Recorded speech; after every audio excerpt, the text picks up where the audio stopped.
Assalamu alaikum dostlar. Sizler menen men Kayradan Akmal.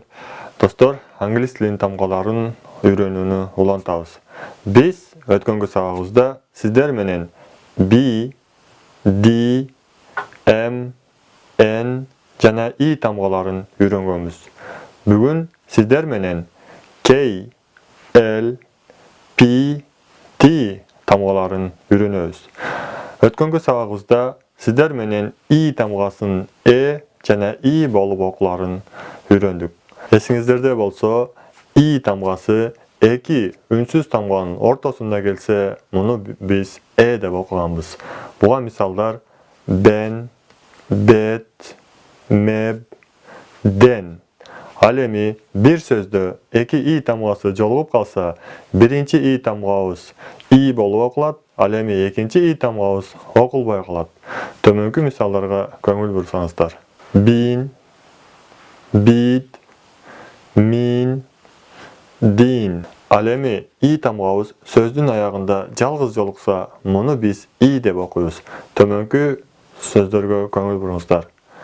Bi, di, mi, ni, ki, li, ti, pi. Al emi bir sözde eki I tamgabız çoğu kelip kalsa, muну dele biz I dep okuyuz. Buga misal bi, di, mi, ni, ti, ki, li, pi. Bid, kip, min, din, bid. Dostlar, I tamgabız bir sözde E tamgası menen çoğu kelip kalsa, muну dele biz I dep okuyuz.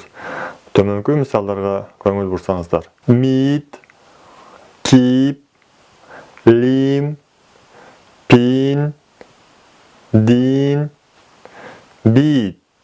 Dostlar, biz sizler menen bugünkü sabagыбызda I tamgasının E jana I bolup okuluşun öğrenip aldık. Birinci jana ekinci sabakdagy oku erejelerine misallar.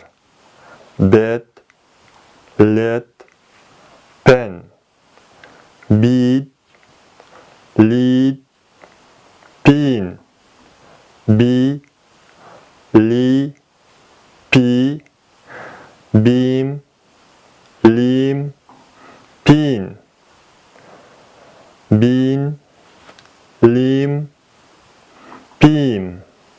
Dostlar, bizdin sabagыбыз sizlerge түшүнүктүү boldu dep oyloym. Sabak jönündögü oy pikirleriňizderdi kommentariyde kaldırыңızдар. Biz sizlerden oy pikirleriňizderdi albatta eske alabız. Kийinki sabaklarыбызda jolukkanга чейин salamatda kalыңızдар.